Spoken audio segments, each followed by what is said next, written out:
Good morning, guys. It is Wednesday, August 18th, 2021, and I just wanted to hop on here really quickly before I go to work to drop this video for you guys. In the past 24 hours, there's been a lot of talk about the next big step for AMC, the shift. She's going to blow, why things are looking really good, explosion is coming, and everyone's pointed out, no matter who you've watched, that AMC has been in an uptrend for the last 4 trading days in a row. We've gone from about $31 to $37 over the last 4 days. And everyone is comparing this back to the beginning of June when we had a run up to 77. What I would say is, before we get too excited about that, and not that I'm not excited for a breakout over $38, because I would be very excited for that, what I would just say is, well, before I say anything else, there's one thing we got to do. Cue the speeder.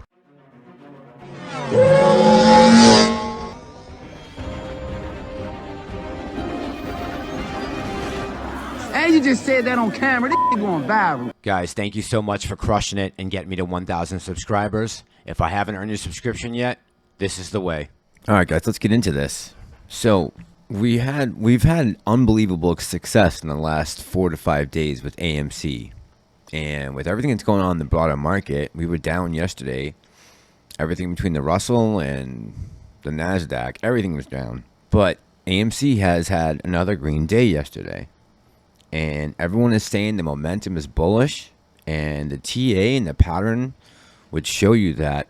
And again, guys, I know a lot of people, a lot of YouTubers talk about how the technical analysis doesn't mean anything for AMC.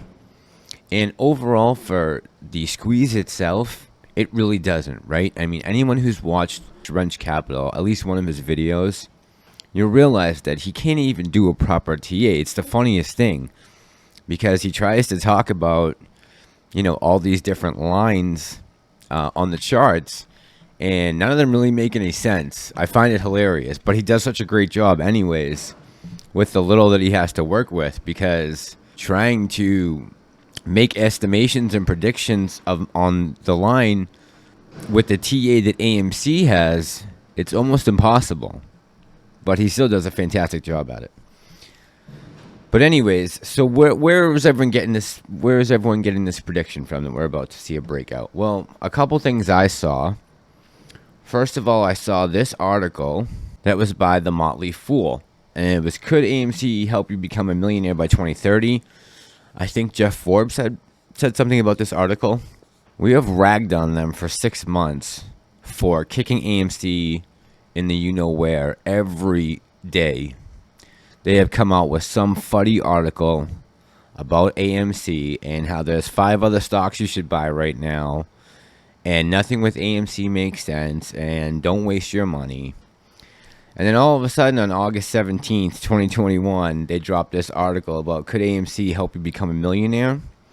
And Jeff pointed out that there was one line down here, and this is it right here, and I'm going to highlight it in case you didn't see his video. I hope you guys have, because Jeff's great at doing breakdowns on AMC. But here's what he said. Under this subtitle, will AMC mint millionaires? It reads, few investors believed AMC would reach $72 per share early this year. Hence, with enough momentum, one cannot say that $200 per share or even $2,000 per share is possible. I'll say something for sure, guys. On June 3rd, when we were on our run-up and we hit $77 in the pre-market before we got those 20 million shares dropped on us from Mudrick, we were looking like that was going to be the beginning of the squeeze. And to this day, I have a major problem with what happened that day. Those 20 million shares should have never been out in the market. That should have been the beginning of our squeeze right there. Because $77 was about to bring us to 80, which would have brought us to 100. And that probably would have been the short squeeze. And now we have had to prolong this another 2.5 months because of those Mudrick shares that Adam Aaron felt that Mudrick deserved because they helped them with a lot of money and loans back in December. But anyway, you slice it, we didn't authorize those shares. And I don't care who wants to call me FUD down in the comments. Those shares were never authorized. They were supposed to be voted on July 29th meeting. And I'm making a very detailed video about it for the weekend, Friday or Saturday, because I'm still aggravated to this day about it. We should have squeezed back in the beginning of June. Everything was lined up perfectly. We had FOMO. We had good news coming out. We had interest. It was all over the media. The situation was perfect, and now we need to find ourselves back in that position again to restart the squeeze, restart the FOMO, restart the day traders and the scalpers, and getting everybody back in again to help push this thing back up to where we haven't been since June 3rd. And I directly put that on AMC. That was their doings that dropped us down that day and killed it. Killed it. There is no mistaking that killed our squeeze. So could this be a setup for some type of fake squeeze that they're going to try to get us to sell our shares between these numbers? Guys, all I'd say is just be very cautious about, who we're listening to. We have made fun of Motley Fool for the last 6 months for all the funny articles they've put out. We really got to be careful about that. So what I would say is take everything with a grain of salt, but I want to play one quick clip from Roensch Capital yesterday. Just one little piece that I thought was an excellent point that he brought up. But I'm not going to talk about it anymore. Roll the film. Today is the first time that we are really testing the upper side of this level, this 38.50 level, with not only a bullish bias, but also all these important factors lined up properly the first time since the run up to 77. Anytime we've tested it since then, something has been off. Now, what am I getting at here? Am I saying AMC to the moon tomorrow? No, not necessarily. And before I get too ahead of myself here, I'd like to point out, because my first question would be, well, okay, but why is that significant? We spent a whole lot of time up between 50 and 60, and now this knock on the door of 38 is significant in any way. Why? Well, you have to remember that the factors up in this area were kind of all out of whack. After the run up to 77, short interest fell off a cliff. IV was still very high, above 250 for the majority of that period of time. When it really comes down to it, especially compared to today, the stock was not very primed for another move up. The price, of course, was higher, right? Between 50 and 60. But if you are after a larger move and looking for a squeeze play out of this, rather than a few percent gain, it was not primed for what you're after. At least the best that it could be, especially when you compare it to today's conditions. So, when I say that the stock is somewhat primed and in a relatively good position, again, am I going to sit here and predict that we run to 50 by this week? No, guys, it's foolish to make predictions. It's relatively generally accepted in the community now that we can't put a time frame on this trade. But what I am saying is this, that when we do see a break and a hold is the key word there, of that 38.50 level of what would then become support, at that point, assuming all the factors have remained the same or at least similar, we're sitting in a similar position to what we were 4 or 5 days ago. Okay, guys, so I'm going to cut it there. And Steve is 100% right. And the most important point, I think, in this video is the fact that we still got to hold 38. We took a little sniff at it yesterday, if you look right here, right?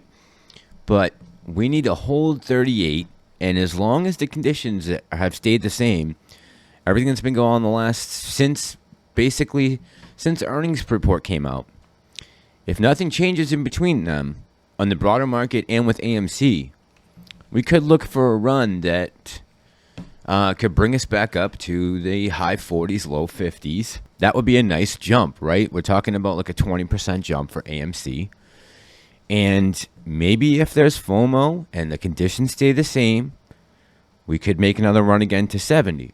As Steve said, it's extremely difficult to make dates and times and numbers on AMC. Again, I know there's a lot of YouTubers out there who like to make predictions, and they got these real clickbait thumbnail titles about this week AMC to 1,000 and this week.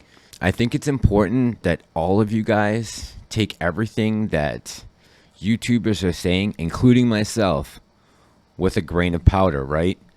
It's really important that you do that so your expectations aren't let down.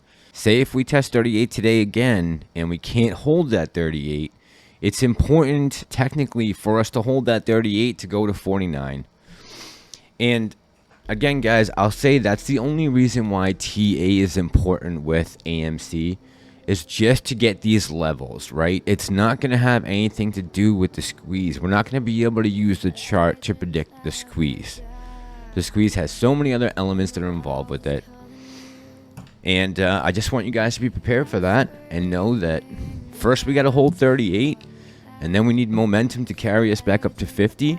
If it doesn't happen today or by the end of the week, don't be disappointed. They haven't covered their shares. The stock is fundamentally sound right now, and nothing has changed since we opened our positions. All right, guys, that's all I got for this morning. Thank you so much for joining me. If you made it this far in the video, you want to subscribe to the channel, like the video, that would be great. It would help me out a lot with the YouTube algorithm and helping to get this channel built up and get some more people onto our team. This is Ape Nation. I'm the Massalorian, and I'm out.